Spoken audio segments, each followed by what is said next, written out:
Keep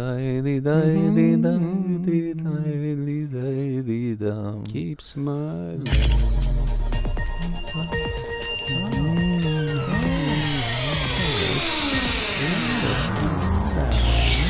Shalom, shalom, shalom. Oh my goodness! Hey, we've made it. Look at this. I'm not raising the roof. I'm trying to get the pressure off my shoulders. That's what Jews are for. This is Two Live Jews, the premiere episode. How are you? How are you? Good to see you. I'm not well, but we can talk about that off camera. My ankles are swelling like footballs. You have bursitis, colitis, ileitis, phlebitis, and every other kind of itis. I got to get my gamma globulin checked. See, we immediately go to that. The gamma globulin humor. Yeah, exactly. No, we immediately go to that because that's the stereotype, right? That's right what there. we... Well, thank God we have our Gentile friend with us, Mr. Brian Rothy, who is driving. Hi there. Yeah, I'm over here, guys. How you doing? How's Jesus treating you? Jesus is good, as usual. Brian, you're, if I'm not mistaken, a 39 regular cross. Yes. Okay, yes, good. you got me nailed from the start. Oh, my. Ooh. It's a non-denominational. We're friends here. Okay. And that's what friends are for. Exactly. We have a great show. This is the premiere episode of Two Live Jews. We have bar mitzvah stories. We're going to set up why we're even doing this show. Yes. Which is good. We got some great internet videos that are going to blow your mind. Fantastic. Some facts about our people.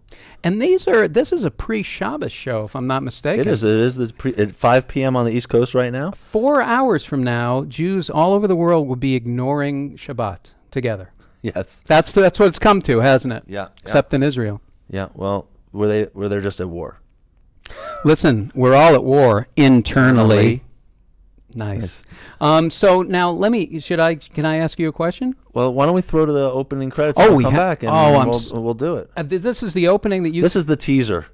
We're just teasing. It's just this is not real. This is just like Just a tease? you know, like Just a taste? like Mr. Colbert. You know how he does his little intro and then they do the opening credits. Oh yeah. That's what we're doing here. Fantastic. Are you ready to do it? Let's go. Today, Two Live Jews.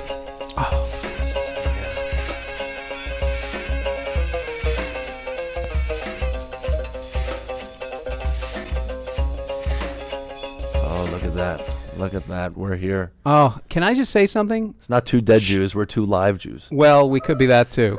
Chills. I got chills watching that opening. It's electrifying. That's right. That's right. It's I got chills. They're multiplying. I should probably see a doctor, shouldn't I? You're the one that I want, Ed. Well, are you saying no? Oi, oi, oi. That was a much better Grease. That was the Hebrew Grease. It was which called toured. schmaltz. It was called schmaltz, and it was about two herring merchants that found each other by the docks. It took place on the ocean. It was like Death of a Salesman, but with music. Oh, that's a great. Now you let me just ask you something, because I've been dying to ask you this since my bar mitzvah. Yeah. Which was 2,000 years ago. You strike me as a very happy-go-lucky Jew. Yes. That's for a few different reasons. One is because I've survived 3 open heart surgeries. Jesus Christ. And that's in all honesty. That's no joke. Okay? That's no yoke. So you're I'm happy because I'm glad to wake up every morning and, just be around. Sure. So that's kind of affected me in some ways. Now, that's not to say I'm not completely neurotic. Right. I'm very happy, but extremely neurotic at the same time. That's what's so great about our people and our heritage, is that we're able to do amazing things while carrying tremendous repressed emotion. Extremely. I mean, the guilt, I grew up very close to my mom, my dad, and my grandma, and they were, high holiday Jews. They're both Jewish, and they raised me in the neurotic Jewish fashion. Right. And, Tradition, yeah. Tradition of excellence. and now what do you like? What was it like in the house growing up? Like, how did they raise you? On high holidays, all of a sudden you become this religious person. Yeah, all of a sudden when I turned 8 or 9 or 10, it was time to go to Hebrew school, and that was the beginning. I grew up where we actually had a Christmas tree. You guys in your house had a Christmas tree? Until my parents got divorced when I was 4, so I only really remember one Christmas. And who got the Christmas tree? Who took that? What was the my settlement dad, like? My dad was into it. My dad actually who lives out here, is remarried and has married a Catholic woman. And she's very sweet and see the police are coming now to just take us right off the air. You know what it is? We've really done something that's very unusual in show business. What we've done is we're broadcasting a commercial that's basically saying never again. Never again. What we're saying never again about is we're admitting that we're Jews, so we will never work again. Why? Why is that? Why? Well, the thing is, everybody is a Jew. It's just you don't want to broadcast it. Right. And I don't know why that is. I guess it harkens back to the assimilation of our parents and their our ancestors when they first came, to the television. All the television was run by all of the Jews, but they didn't want to. They wanted to assimilate. They wanted to be like everybody else. Yeah. The thing is, we're not like everybody else. My mantra is we're all children of Abraham. Aren't we? Aren't we all children of Abraham? I'm actually a child of Saul, who's the sun god. Really? Yeah. But that's a different story. That's not for today's episode. That's crazy. That's a special episode. So this show, what is this show about? What are we doing here? This two live Jews. You know what I have to say? I have to say that there's such a stereotype, and of course we're kind of making light of it and making fun of it. But there's such a stereotype of Jews, and I believe every ethnic group in media. And I had an interesting, and I wanted to do a show with you. We talked about that basically, you can be a Jewish person and have and even be observant and have a whole range of other things going on with you. Yeah. You don't spend 24 hours a day, praying and observing rituals. Right. It's the dogma is what always separated me from getting too involved. Once you have the 600 and something law, how many laws? There's 613 commandments. 2 of them are in English.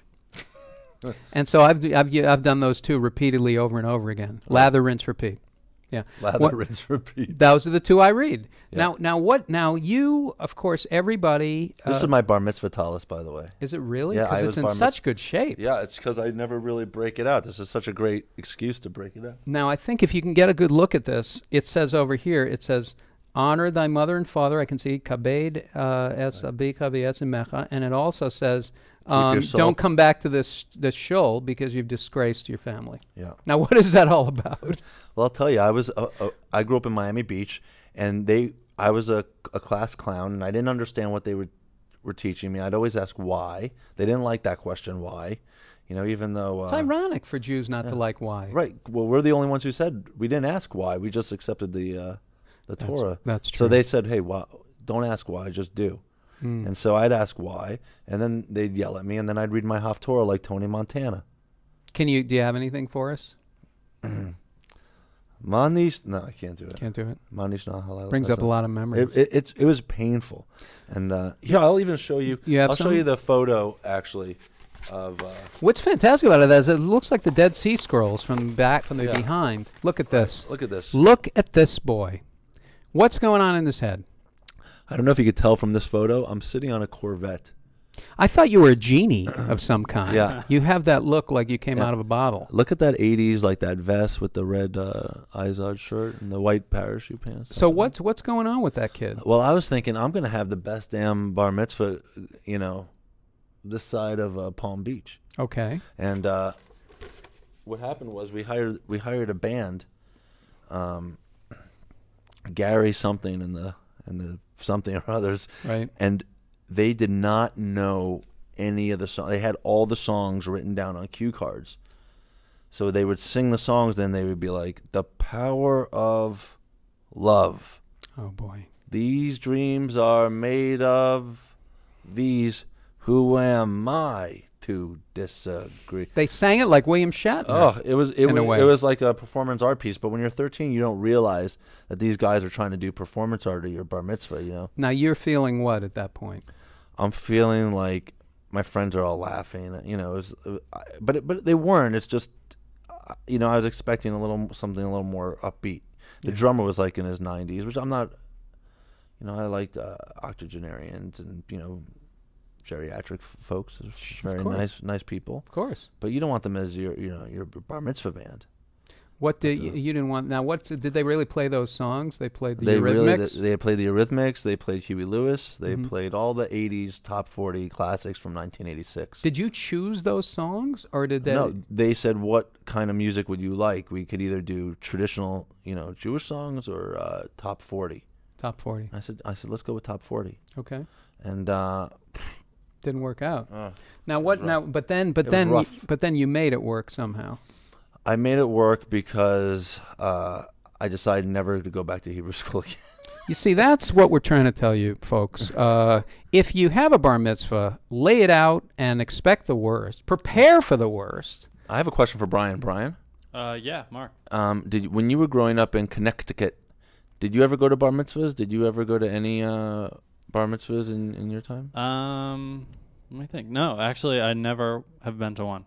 Never been to a bar mitzvah. Never. No. Can you just look at Brian's posture for a minute and look at our posture and just compare and Let's contrast compare. it? So this is what That's I'm Brian, doing right now. Okay. straight up. Here we go. Posture of a question mark. Question mark. Back is not You touching the guys- chair.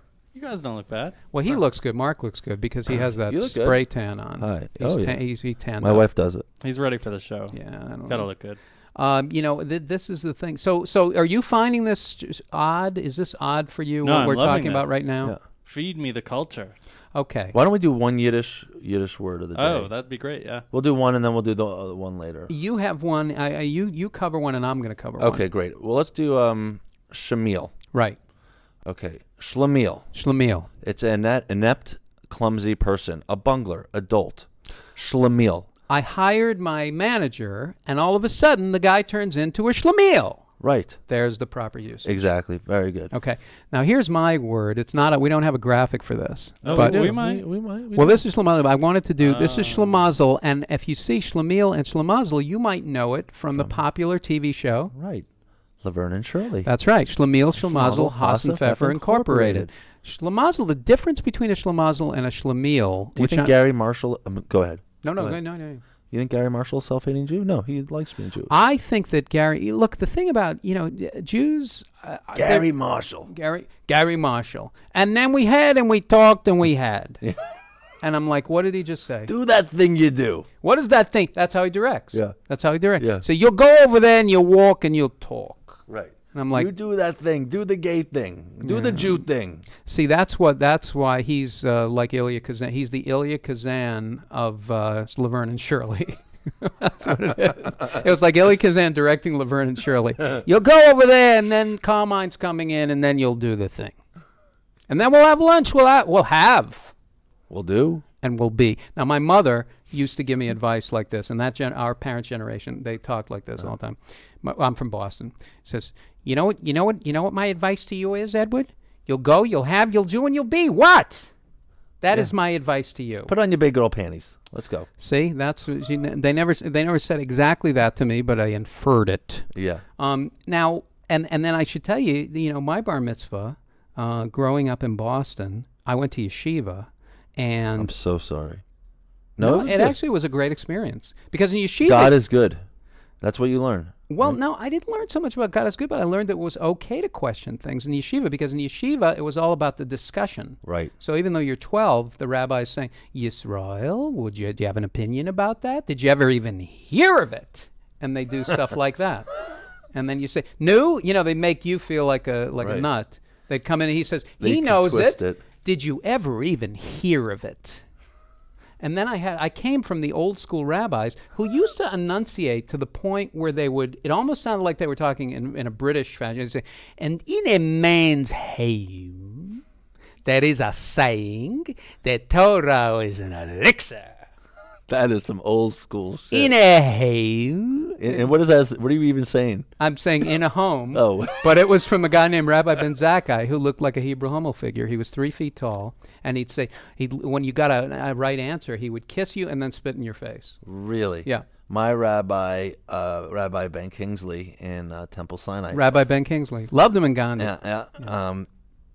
He almost didn't. He gave me a real talking to during my bar mitzvah. He gave you a talk, about just my behavior and how I almost never got to be bar mitzvahed, and it's lucky that I at the last minute pulled it out and was able to get it done. See, that's why people turn away. Yeah, and I was like, you know what, I'm done. Yeah, Because I would sit. I wasn't the best guy. I would sit when other kids would get bar mitzvah. I'd have my reflection on my watch. Yeah. Like, and I hit the other kids. Oh, yeah, yeah. Not all the time, but once in a while. For Once the kids I didn't like. You're a kid. Yeah. You're a Jewish child. Yeah, that's A what you. child of God. Now, I had my bar mitzvah speech. Nothing represented who I was. My bar mitzvah speech was written by my rabbis for me when I was in yeshiva. The most scholarly rabbi. This is my bar mitzvah speech. Ladies and gentlemen, friends and family, thank you all for being part of this special day for me. I'm reminded of Jacob and Esau. The Torah jiggled with laughter inside the. My best friend, my friends were laughing their heads off. Who were able to succumb to the vicissitudes of fate. No idea. You remember it too. How can you forget vicissitudes? So, I don't want people to think that this is unique to us. That there's an internet classic video out there that I think kind of epitomizes how painful some of these experiences can be. But there's also a lot of beauty, and we'll talk about that after the video. And I'm gonna cue it up here. It's called "That's What Friends Are For," and I have it on my desktop here, and it's a great rendition. It's so beautiful. We're gonna play it right now, and everyone could enjoy.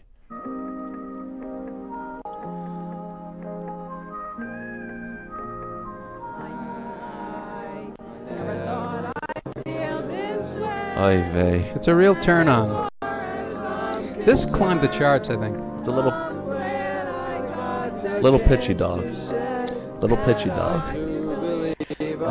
This is that's not Dr. Ruth, by the way.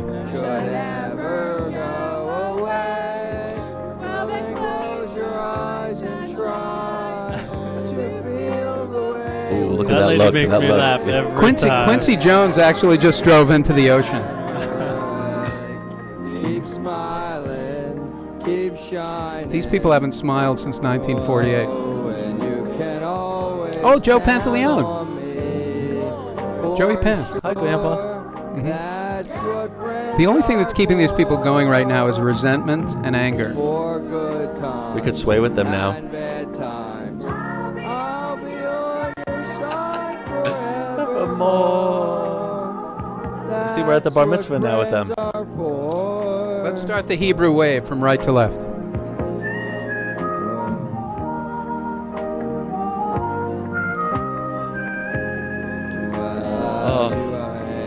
I don't know if I can take anymore. You know, it has the familiar. It's just aimless. It's aimless and random. Yeah. But they committed to it, and that's the beauty of the Jewish culture. Yeah. Sure, there have been rough times. Yeah. But that's what friends are for. They'll persevere. Please, let's turn that down. I can't take it anymore. But they're survivors, aren't they? They survived that song. And they went through the whole thing. Yeah, that's it. Then they didn't stop. See, at some point you would think somebody would stop and say, actually, okay, look, let's all get together on this. But they're like, no, we're all going down together. They're, and the video is actually still playing. I can see it. It's just it is. We have it categorized under unintentionally funny on eGuiders. Well, you know, you can see that this is actually part of the new musical Ellis Island Piano Bar. Because it's like Ellis Island. This is exactly what Ellis Island was like. They would sing and then they get new identities. Right, so you could tell the animosity and anger in the room there. Look at that lady. Oh my God. Oh my gosh, it's crazy. We'll come back to this We'll later. come back to it because this is one part of the story. But these people are going to continue singing until the Messiah arrives. Yeah. And the Messiah would be Quincy Jones, I have a feeling. Right. Now he's a brilliant man. Well, he is a brilliant man, but that name.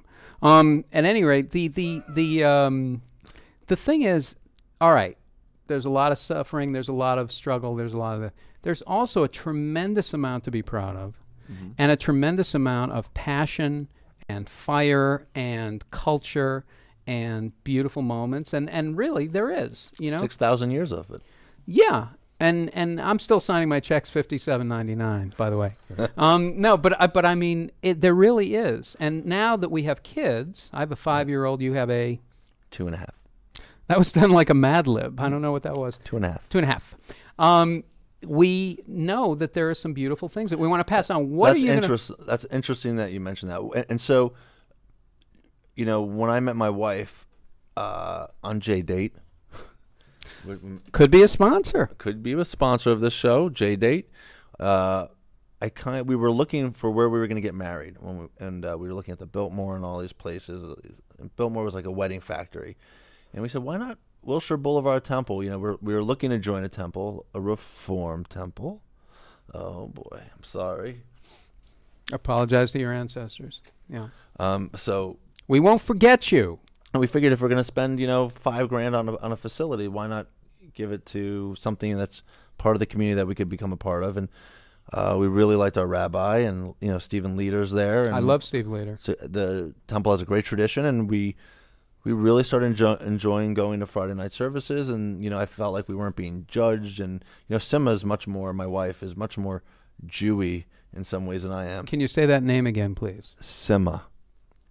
Isn't that a dish with carrots and meat? Simcha is her. Simcha. And Simma. you call her Simma. Her real name is Simma. Right. It's a Hebrew name. Yeah. I mean, happiness. Happiness. What a great name. And she's a very happy girl. I really like her.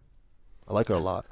That's a good thing. That's not bad. You don't have to apologize. Who are you trying to? Who are you convincing now? It just sounded like I'm okay with her. You know. She's not bad. Yeah. How long you guys been married? We just celebrated our 5th year.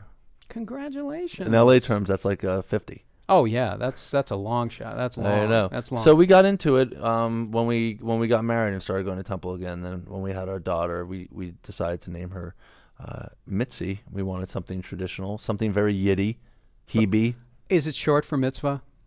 Nope, it's just full on Mitzi, because we like, you know, we want something spunky and fun. Well, you grew up in Miami, where the great Mitzi Gaynor is from. Oh, I didn't know she's still around too. She was amazing, Mitzi Gaynor. Yeah, she had a great variety show in the 70s as well. She did. We'll be playing some clips from that, but not in this episode. Not in this episode. You'll have to stick around. We're gonna have a lot of great stuff. Yeah. So that's how kind of I got reintroduced into Judaism, and also when I was traveling around Europe, when I was backpacking, I just found my way to Israel, and I just loved it. You loved Israel. I loved it, and I have some friends that loved it to the point where they joined yeshiva. They just full on joined and became full Aish. Did you feel a connection when you were in Israel? Did you feel like this is my homeland? Yeah, I did. And I actually like that the multiculturalism, that it's home of these different religions. Right. And I like that. I don't think it would be the same. However, it could have been easier if after World War II they just said all the Jews go to Boca. Because they're going to wind up there anyway. So anything south of West Palm Beach, that's Israel. But get there by 6, because the dinner will be over at 7. Exactly. Yeah. Did they have early bird specials in Connecticut? Yeah, I think they did. Right. They have them all over the place. But did you know any Jews in Connecticut? I'm sure I did, but we never got into it. And are you religious, Brian? Not at all. Were your parents religious? No. My mom, she used to go to church, but Brian, may I just say, now, do you remember what your parents told you about other faiths, Jewish people, or? We didn't really bring it up. We really didn't bring it up much. It was just kind of accept everybody, Yeah. Love thy neighbor. We're all part of the same world, Because religion is different colors of the exactly. same rainbow. That's the name of the song that we're putting out. We're putting out an album, and then there's a book, a coffee table book. That's called what Mark just said. Ah. The thing is about Jews, particularly the way they're portrayed in media. I had an interesting experience. I went to see a movie called Kissing Jessica Stein. Oh yeah. Remember this movie? I saw the movie, and it was fascinating to me because all of a sudden I realized what's been missing in media, and that is somebody who actually calls himself a Jew, names it, and then they show themselves in the movie. They're having like a Shabbat dinner, and it's a very traditional dinner. And then she goes out dancing to like a disco, to like a club afterwards. But I'm thinking in that little passage, you see somebody who's portrayed as a human being, and they happen to be observant. And that just isn't the case in media. You never see it. Right. And I sat up in my chair. I actually spilled my popcorn on a stranger. Because I was wearing the package as a hat by the end of the movie because I loved it. I just thought it was very interesting. Well, Jews today, I think, go against tradition in a lot of ways. That they could have their own form of spirituality through through Judaism, whether it means observing Friday night dinner, having a Friday night dinner, and not having to tear the toilet paper. Yeah, just for the rest of the week. But the ritual is still there. Like I had a friend who used to he was Jewish. Or light the candles. Yeah, I light the candles with my daughter. Yeah. And like my mother used to light the candles in Dorchester, Massachusetts, which is really like where Good Will Hunting was filmed. That's where I grew up. And so what she would do is she didn't have a yarmulke, but she used a sheet of Bounty. she would put a paper towel bounty on her head as a symbol to God, I guess, that if there's a spill, we can wipe it up. And the quicker picker-upper. Yeah, it's a quicker picker-upper. And now we're gonna light the candles. And so what I saw was a 45-year-old woman with bounty every Friday night doing this. Nice, nice, nice. My little girl does that, and I just think it's great. But I think it's important that we have, you know, Brian here, and that we, you know, be more inclusive to other faiths, you know, and because it's all the same thing. Exactly. Even though don't you believe that? Yes, I do. But actually, when you think, this is what I'm having trouble with, Brian. Maybe you can help me with this. The idea that you're separate from God right away, I have a little problem with. And it's basically the foundation of all religions. Right. In other words, God is outside of you. No. Just like happiness. It's inside you. It's inside you? Yeah. Are you sure? I try. I try to believe that. But that's what I'm saying. That's what I'm trying. I'm trying to incorporate the rituals, but I really don't. I'm not sure that I believe that there's a guy with a beard. Do you believe that? No, I don't believe the beard. He shaves? A goatee. Oh yeah, he's cool. I was thinking soul patch. Soul patch. Yeah. Wouldn't that be great? Do you believe that religion is the business of spirituality? Yes, I do. That's a great way to put it. And by the way, that's the next coffee table book. Yeah. And there's just pictures of different worshipers. I just copyrighted just now, 2010. That's great. That's great. And mail it to yourself so you have something for court. So talking about interfaith, and I'd love to show a clip that you did that I thought was really nice. You working with Donny Osmond. Well, this guy, by the way, he's fascinated by Judaism, and he's very interested in it because Mormonism kind of...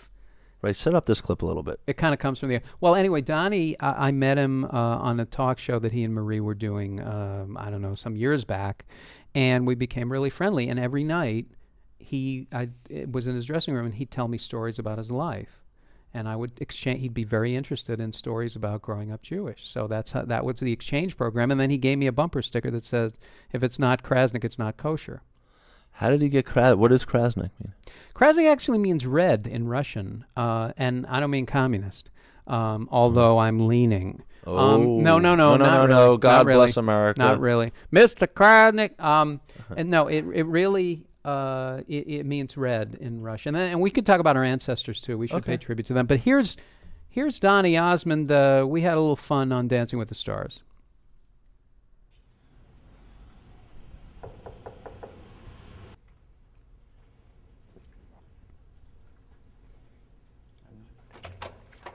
Mr. Osmond, my name is Ed, and I'm really sorry to bother you, but I'm a big fan. Well, thank you. Not only of you, but of Dancing with the Stars. Oh, yeah, it's a great show. You're going to be so good on it. Thanks. And I was just wondering, do you have could you just show me some moves? Like, I've always been confused about the difference between jazz hands and spirit fingers. Is there a difference? Hand technique, hand placement? Well, actually, there is. These are called Fosse hands, right? And you just have to go around like that. You just... Let go. Waltzing. Here? Yep. Here. Oh, yep. Let me lead. Let me lead. Let me lead. Dipping. I don't dip. What if I just do it and you talk me through it? Like, I'll just go like just the proper... Don't bounce too much. Oh, okay. Stay down? No, yeah, just keep it. Posture, posture, posture. Okay. I would love to do the tango with my wife. The Charleston, you do this. Can you do that? Yeah. My wife says I have a fear of intimacy. Boy, is she wrong. Okay, that's too much information now. So I'm 5, and I'm in like a sandbox situation. I have a sandbox. Yeah. And this kid took my G.I. Joe and would not give it back. You're kidding. And I was so angry, but I didn't have the words. My sister, she took my G.I. Joe and ripped his head off. I've been trying to find the head and the body my whole life. You will find it. And you know what? When you find it, you're going to put it right back where it belongs. How will it fit? It's a metaphor. When I was 14, I did a pirate sketch with Charo. Wow. Enough said. We're dancing with the Osmonds. Okay, I think we gotta go now. We gotta go. Okay, okay. Woo! Have a great day. Thank you. All right, all right. That was awesome. Woo. A lot of fun. Nice. He's a great actor. How many segments did you do with him? I noticed. I did like maybe 8. 8 segments. 8 different videos. And how much prep went into this? How set up was it? 0. Basically, what happened is because his time was so limited, I said to him, do whatever you're doing. If you're packing to go to the airport, pack to go to the airport. Take care of your business, and I'll surround you with other actors, and we'll make a comedic scenario around you. And he did, and it was great. We shot that in like 20 minutes, 15 minutes. Yeah, it was great. Oh, thanks. And those reactions were priceless. Well, he's a great actor. He's a great comedic actor because he does everything like it's real. Yeah, I mean, he was so serious. There actually is jazz hands. He was That's my favorite part. No, he's tremendous. Jazz hands. He's a wonderful. This guy is so. I mean, everybody knows he's talented, but he's a great comedic actor. Yeah, So that's there you great. go. Well, talking about comedy and being Jewish and self-hatred and all these things that we wrestle with in some ways, like bacon. You wrestle with bacon? I wrestle with bacon. Are you a bacon wrestler? A slab. A wrestler? A wrestler. Right. You wait till the pig dies and then wrestle it. No. Do you feel like there's a lot of subconscious self-hatred still out there? A self-hatred? Yeah. You know what? I don't think it's a Jewish thing. I think it's a worldwide thing right now. I think it's an epidemic. I do think it's an epidemic, and I think, but it can be so easily turned around. Do you think it's because people are fed to think they're supposed to have a lot of things, and if they don't have a lot of things, it makes them feel like they don't have? Well, in this culture, for sure, but not many cultures are like this around the world. We're the only one that doesn't have an extended family. But we sell this culture to the rest of the world. We do, but they still have their family system intact. We don't. So we don't have extended family here. I have an extension cord, but it doesn't do me any good. Now you had an issue with your health. Yeah. Heart trouble. Yeah. And yet you ate bacon? Well, I have a pig valve. And I felt like that kind of canceled everything out and allowed me to do what I wanted to do. So you're naturally drawn towards bacon? Yeah. I have an affinity towards bacon. Wow. And I asked actually my surgeon who did my third surgery, Dr. Hillel Lax at UCLA, who is an Orthodox Jew from South Africa, that is it weird to put in a pig valve? Is that breaking the laws of being kosher? And he said, absolutely not. Anything to save a life goes above the laws of kosherat, I guess it's called, right? Kashrut. Kashrut, right? Kashrut. That's what I love about. That's what I really respect about Jewish law and even the Torah, which is that life is prized above all else. Yeah, which is a great thing, actually. So then he didn't really comment on the bacon part. He didn't like. Yeah, I didn't bring it up. But then again, you're having surgery from a man whose last name is Lax. Yeah. Which is probably not the best name for a surgeon. One day I'll show a clip from the documentary that I shot, because I actually shot the whole surgery and the whole documentary around it. But I didn't even get to meet him until I was on the operating table, half drugged out of my mind. He comes up to you and he says, "My name is Dr. Lax." Yeah, and he's in full, and I'm like, I went to temple, I pray, and I'm like holding on to him. I'm saying, I love you, which is basically saying, don't kill me, don't kill me. Wow. Because I was so nervous. Like, what if he went out that night before and had a bender?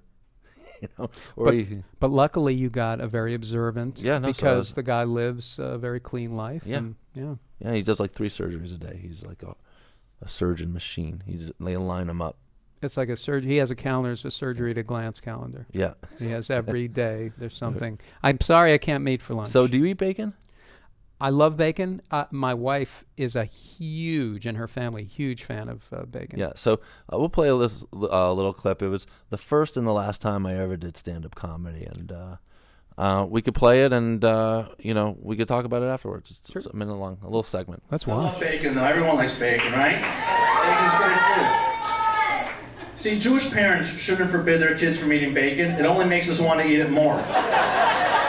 While Christian kids are growing up fantasizing about sex, we're fantasizing about bacon. Oh, you naughty little BLT. You hot sizzling strip of bacon. Oh, pour your little bacon bits all over me. Okay, guys, that was pretty good. Oh, I was just whispering sweet nothings into Ed's ear. I saw that, yeah. We're close. This is the thing. We're comfortable with our own masculinity. Yeah. Or something. I'm metrosexual. I'm proud to say that. I don't go in for that stuff. No. What? Look at these shoes. Oh, these are the Sauconies, but these are still pretty cool. They are pretty cool. What about you? What do you got? What do you got, Brian, on your feet? On my feet, I've got some socks.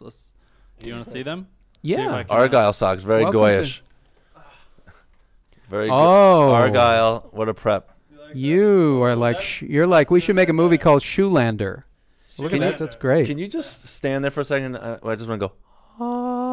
Keep doing that, Mark. That sounds really good. Oh, my God.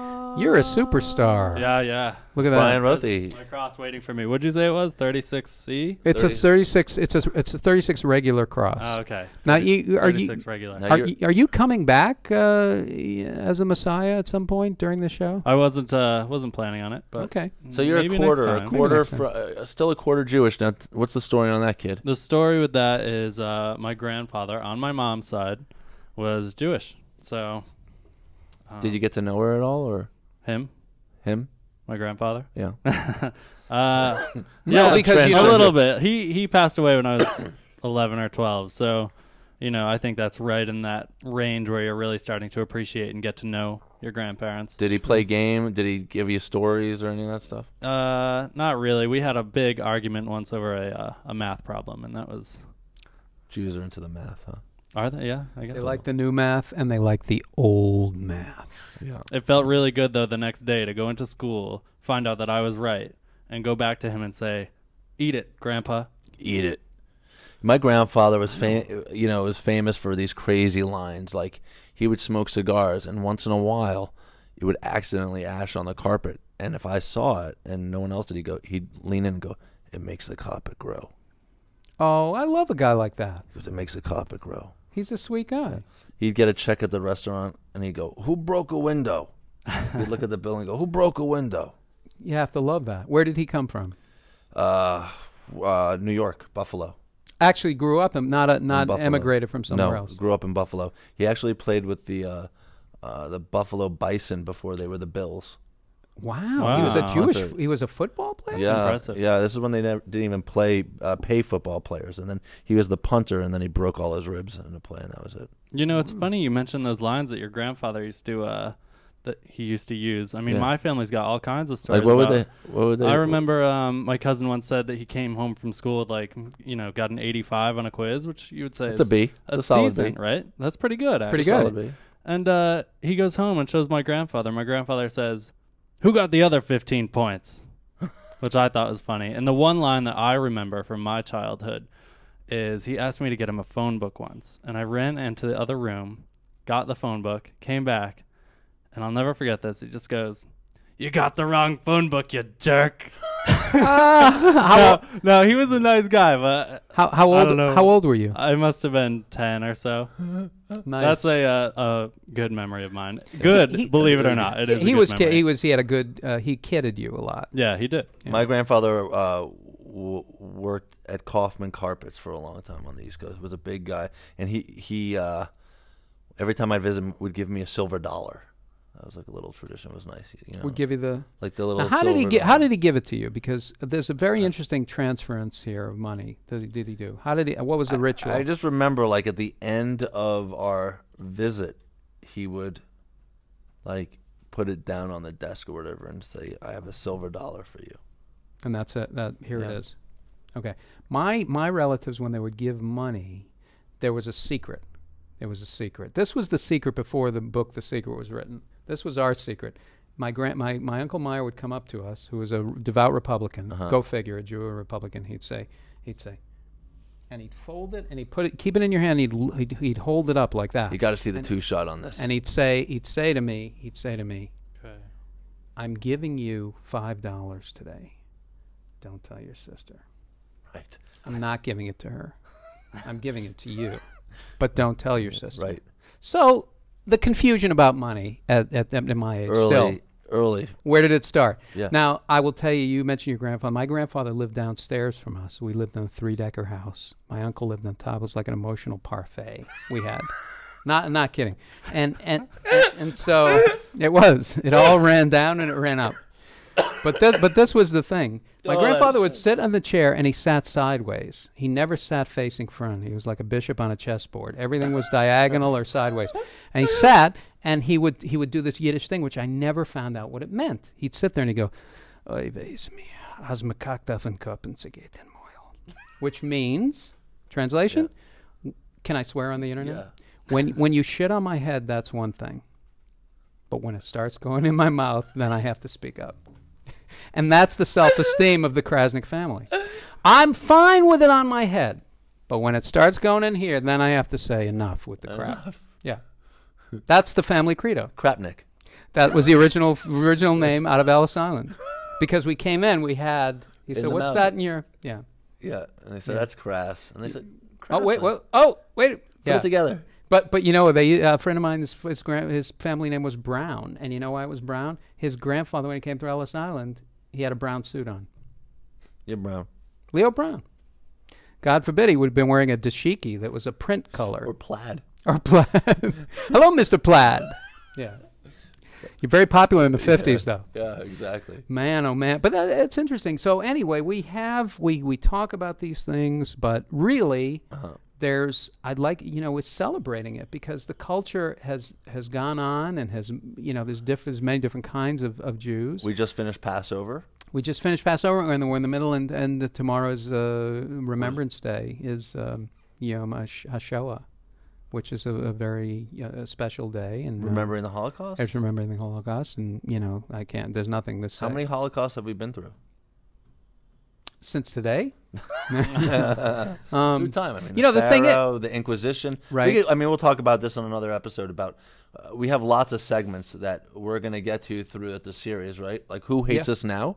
That's one of my favorite We're segments. pretty famous for being persecuted as the people. We are, and we need to turn it. We need to turn it around. Turn that frown upside down. That's the new credo of the Jews. Turn that frown upside down. Yeah. It used to be turn the beat around, but it didn't go as well out of the disco clubs.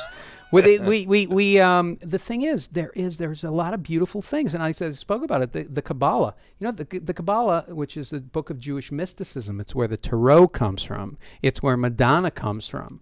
Right. It says this in the Kabbalah: when you're born, there's a tiny angel that sits inside your mother's womb and tells you everything you need to know about life, and then just before you're born, taps you right here, which is why you have this indentation.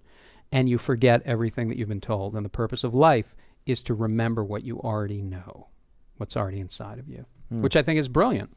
I think so. I think people have a hard time being honest with themselves. Which is not connected to it's not connected to a religion or a dogma or a people. Being honest or even listening, or just listening to yourself. Right. You It's go very hard. outside. It's very hard for people. Well, because it's confoundingly simple. Like right now, I'm saying I really should take a nap. Is that what you're saying? Are you listening?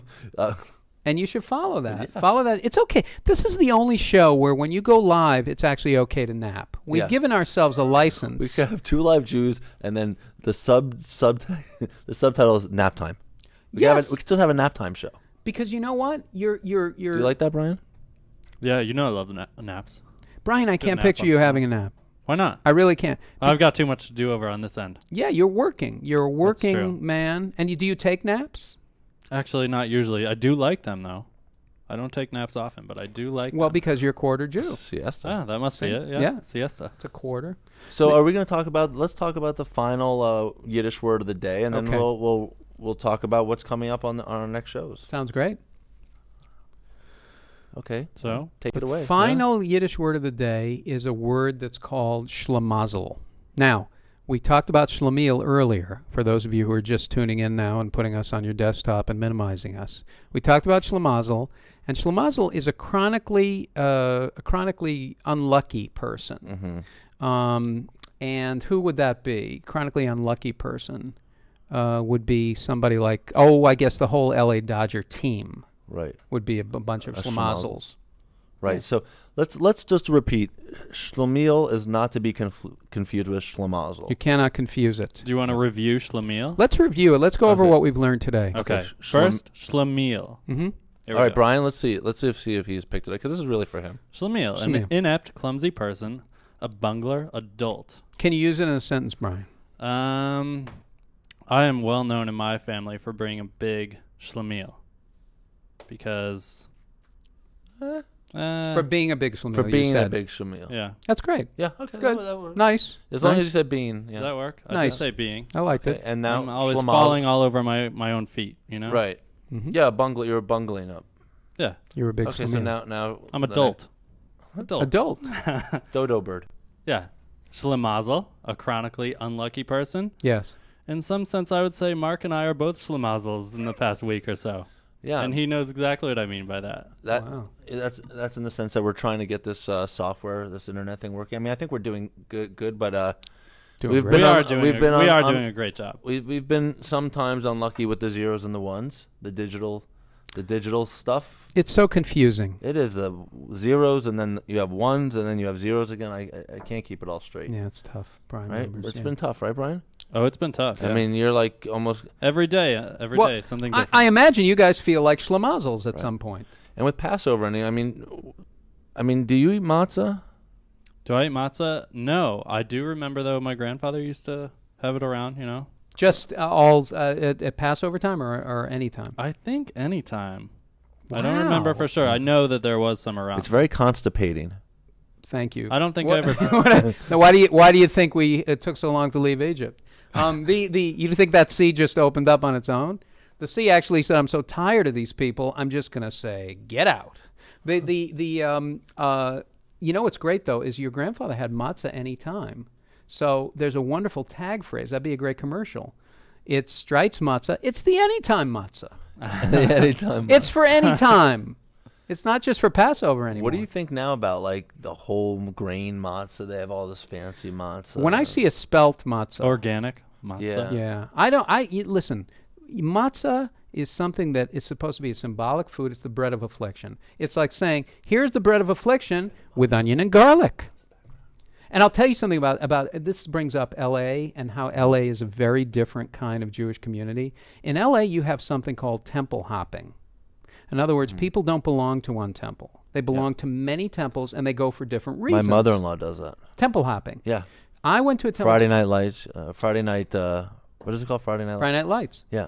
It's what they do is you go. They have synagogues for the performing arts here. Yeah. And I've been to a couple of them. Yeah. And what you hear at the Synagogue of Performing Arts is something like this. Ladies and gentlemen, good Shabbos to you. Would you Good please Shabbos. welcome, coming to the Bema right now, recording star and soul singer, Miss Aretha Franklin, will be reading from the Talmud. And you literally hear that. Look at this. We got some. Look what Brian did to us. If you look behind you guys, We have a bunch of Brian, matzah. check out Brian. the matzah. I am going to be so constipated after all that matzah. That's a hefty plate of matzah. That's the 10 plagues wrapped up in one beautiful bread of affliction slice. I'll tell you, my little girl loves matzah brie.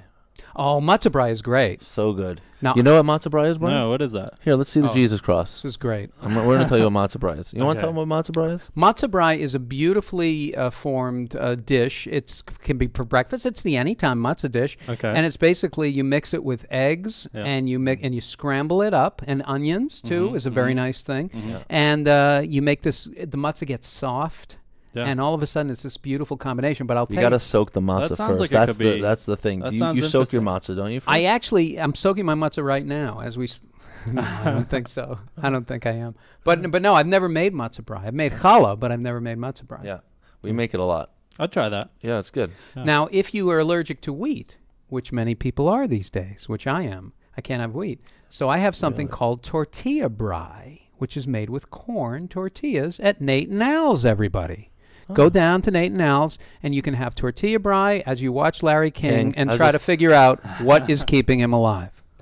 It's his How glasses. is he alive? The suspenders are keeping him up. I think it is. I think if you move the suspender, he'd shrivel up like a balloon and fly away. Yeah. Yeah. I love how he doesn't even know the people's names anymore that he's interviewing. And he doesn't have he's to like, know. who? Who's, Yeah, exactly. Oh, these people who are coming in? Nope. He's like Yes. Alec Baldwin. No, Steve Martin. I don't know who. Whatever. Whatever. It doesn't matter anymore when you get to be that kind of an icon Yeah. in show business. You can look at Ed Sullivan; he would forget The people's derelict names. gambler. Larry King. Who isn't? Seriously. He has to know when to hold In him. Miami in the 70s. Oh yeah, did you listen to him growing up on radio? Yeah. He probably was great. Yeah, he was a real personality. In those days, they had personalities. So next week we're going to be doing do some we great have? stuff. We're Yeah. going to do Meet the Macher. Meet the Macher is what? Meet the Macher is a... Who is a big shot that we're going to interview that's doing something great in business, tech, something like that, that's Jewish. Okay. Mensch of the week. That's fun. That's a mensch is somebody, of course, who does a good deed. Yep. We'll talk about guilt as usual. We'll talk about guilt, and we'll talk about guilt as a math problem, because guilt, as you know, travels at the speed of light. It does. Mm-hmm. And if they could figure out that computation, I think we could finally get into space travel. You know what? We'll bring it back. We'll talk about the connection, and it'll be called we have a problem. Houston, Whitney Houston, we have a problem. That's all I Mom, can remember. I have a problem. Mom, I have a problem. That's right. It'll be, your father and I wanted to tell you that we're here on Earth. We're very proud of you. But your father is driving me up a wall. Yeah, and you'll hear that. So I think we should wrap it up. Thank you so much. This has been a great premiere episode of Two Live Jews. You know what? I've had a good time, and I really have enjoyed. And I've learned something about you that a lot of things that I didn't know. Yeah. And next episode, we're going to reveal even more. And next episode, the sunny side of Judaism. Yeah. We're You gonna guys end. want to hit That's What Friends Are For? Oh, Yeah, we're yeah. gonna Let's- take everybody Can we out? go out with that? Yeah, we're gonna Of go course out we with that. I'm gonna just cue it up here. That's a coming celebration. Here it goes, and we're loading it, and we are going out with it. That's a tribute to our ancestors. Yeah. All right. All right. See you next time, everybody. We're just gonna jam out here. Shalom. Shabbat shalom. Shabbat shalom. Have a good Shabbos. Good Shabbos to you. Good luck with parking. Yeah. Never thought I'd feel this way. And as far as I'm concerned, I'm Wait, let's go with. got the chance to say Wait, where are they going? Where are they going? You guys are going the opposite way. Oh. and if I could ever go away, well then close your eyes and try. Look how they don't stop. They hate each other. Committed. They hate each They're going other. to finish the song, even if they're driven out of Egypt.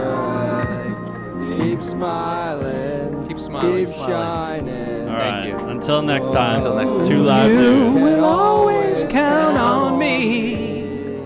For sure. Shalom, everybody.